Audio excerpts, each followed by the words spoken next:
If the baby suddenly decided to come today, my husband and I probably still wouldn't be fully prepared. I'm 36 weeks pregnant. Pop is only 20 months old. There's already one child in our home, and another one is still growing inside me. But what has been keeping me awake these past few days isn't just the thought of giving birth. It's how many things we still need to buy, how many bills we still have to pay, and how my husband and I are going to manage everything when our family goes from 3 people to 4. This morning, I decided to sit down and calculate everything again. And the more I calculated, the more I realized that there were definitely some things we would have to leave out. Hello, everyone. I'm MIA. I'm currently 36 weeks pregnant with our second baby. Our family consists of my husband, me, and our 20-month-old son, Pop. We're living in a small rented house in the city. We don't own a home, and our life isn't exactly the kind where we can just buy whatever we want. Every month, there are fixed expenses we have to take care of. Rent, food, Pop's expenses, and now there's another baby coming. If this is your first time visiting my channel, this is where I share the very ordinary days of a small family living in Vietnam. There's no luxurious lifestyle here, no huge house, just a husband and wife working, raising a child, and trying to prepare for all the changes that are coming. If you want to see how our family's life changes after our second baby is born, subscribe to the channel and follow this journey with us. And today, let's start with the morning when I had to sit down and calculate our money before the baby arrives. I woke up quite early this morning, not because I had enough sleep, but because the baby was kicking. I lay still for a few seconds, one hand resting on my belly, 36 weeks already. The closer I get to the end of the pregnancy, the more different I feel every time the baby moves. I feel happy and nervous at the same time, because the day I finally meet my baby is getting very close. I sat up. At this point, I can't just jump out of bed like I used to. I have to push myself up, sit for a moment, then slowly stand. I brushed my teeth and washed my face. In the living room, my husband was getting ready for work, and Pop was still sleeping. I looked at the clock. It was time to wake him up. Pop. No reaction. Pop, wake up. It's time to go to school. He turned his face toward the wall. I sat down beside his bed. Come on, wake up. Pop opened his eyes and looked at me, then closed them again. I laughed. Are you planning to make Mommy go to school for you? This time, he finally sat up. His hair was completely messy. His eyes were still sleepy. I changed his clothes and got everything ready for school. My husband and I took Pop to school. The streets were packed that morning. I was walking more slowly than usual. My husband walked beside me. Slow down. I know. As soon as we arrived at school, Pop got out and ran inside. I stood there watching him. He's only 20 months old. And yet, in just a few weeks, he'll become a big brother. I called him. Pop! He turned around. I asked him, where's your baby brother or sister? He pointed at my belly. I smiled. Maybe he doesn't really understand what it means to become a big brother. But at least, he knows there's a baby inside Mommy's belly. Pop ran into his classroom. My husband and I got back into the car. He asked, did you buy everything you need for the birth? I shook my head. Not yet. Is there still a lot left? I opened my phone. Quite a bit. He looked over. Then let's calculate everything again when we get home. I nodded.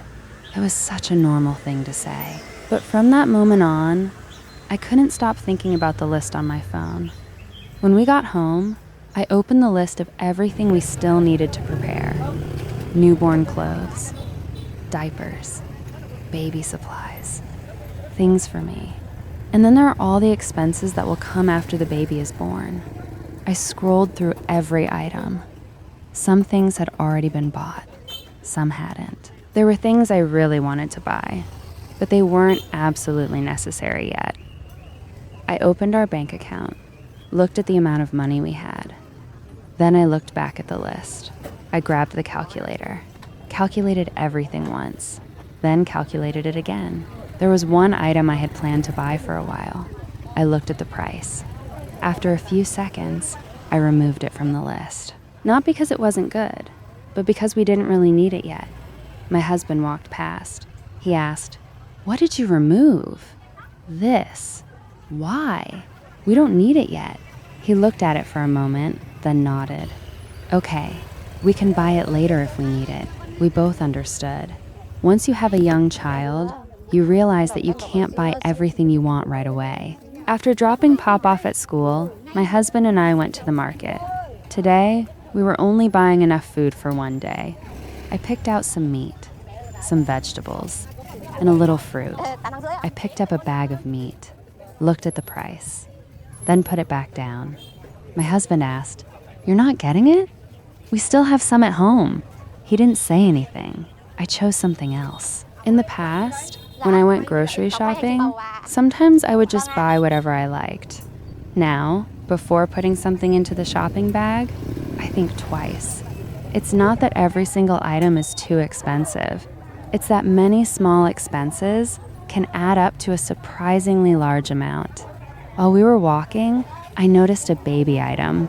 I picked it up. My husband asked, "Are you buying that for the baby?" I shook my head.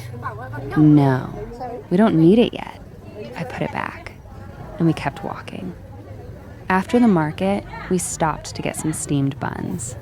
Breakfast was very simple. One steamed bun and a cup of water. After eating for a while, I already felt full. Right at that moment, the baby kicked.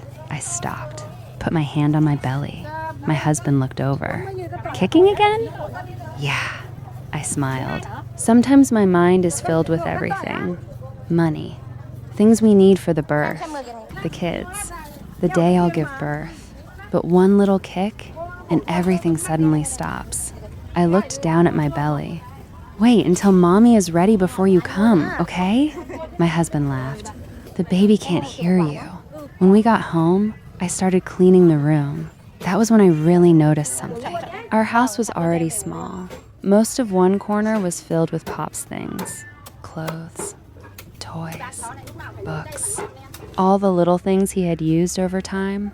I took everything out one by one. Some things I kept, some things I set aside.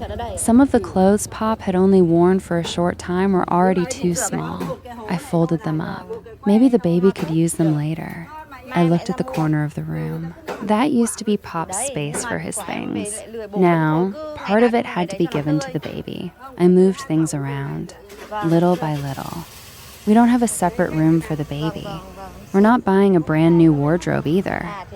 We're simply making room for the new baby with what our family already has. Just as I was cleaning, my phone rang. It was the delivery driver. The order I had bought for the baby had arrived.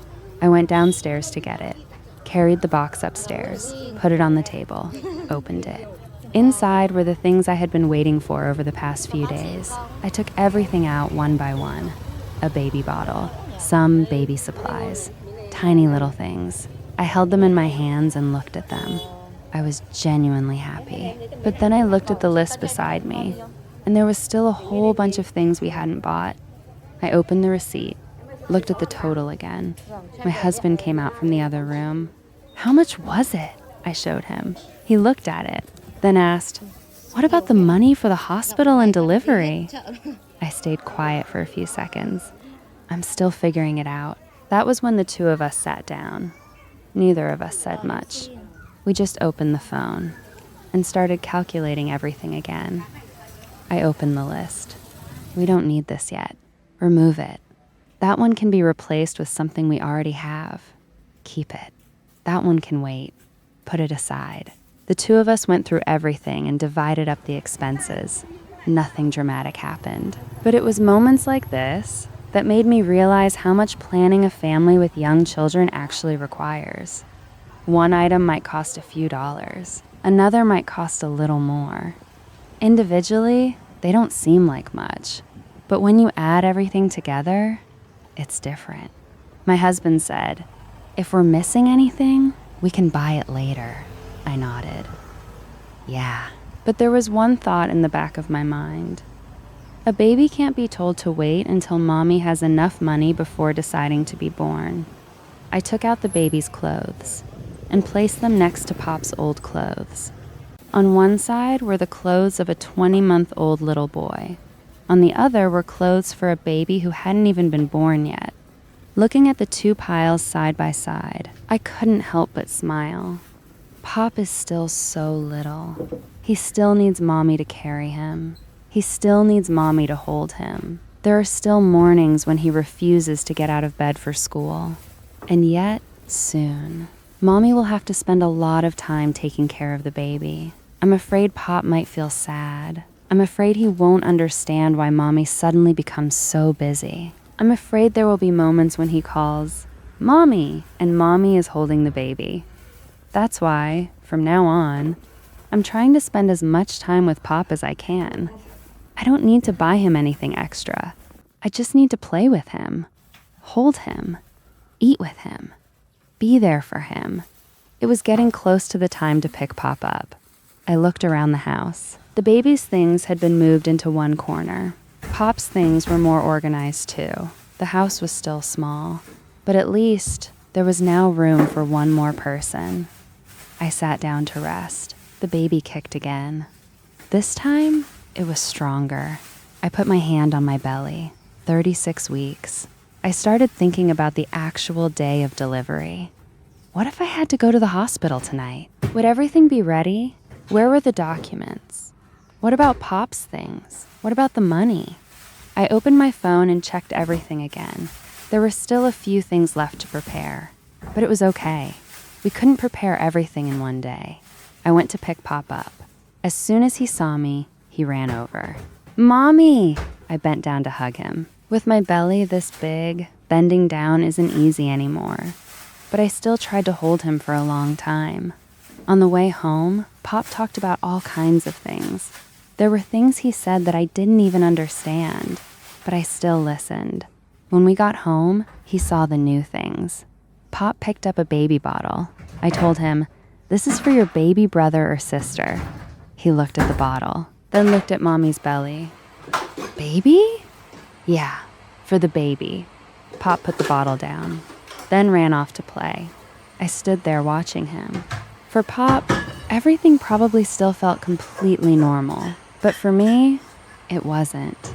Every day that passes brings us a little closer to the day the baby arrives. That night, after Pop fell asleep, my husband and I sat down together. The list of baby supplies was still open on the phone. One item had been bought.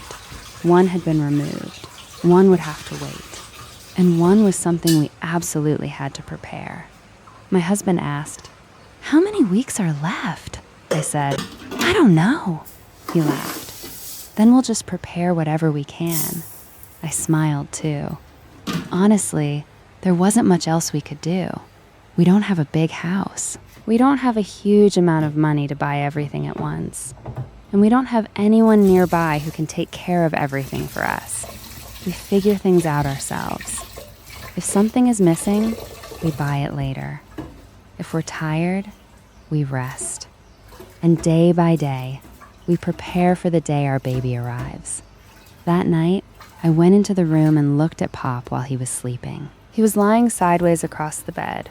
His blanket had been kicked down to his feet. I pulled it back over him. Then I looked toward the corner of the room. There were already a few baby things there. Just a few weeks ago, that corner was completely empty. Now, someone was about to arrive. I don't know how difficult life will become after the baby is born. I don't know if I'll be able to take good care of 2 children. I don't know how we'll manage all the expenses ahead of us. But today, I prepared a little more. I cleared a little corner of the room. I bought a few things. And I still have time to hold Pop before he becomes a big brother. I put my hand on my belly. The baby kicked again. 36 weeks. Maybe a few more weeks? Or maybe sooner. Our family of 3 is about to become a family of 4. And I still don't know what we're going to name the baby. If you're new to our family, subscribe to the channel and follow us through these final weeks of my pregnancy. From the days when the baby is still inside my belly to the day our little one finally arrives, and through those first days when Pop officially becomes a big brother. And now, I want you to help me choose a name. If the baby is a girl, what would you name her? Who knows? Maybe our baby's name will come from one of the comments under this video. See you in the next video.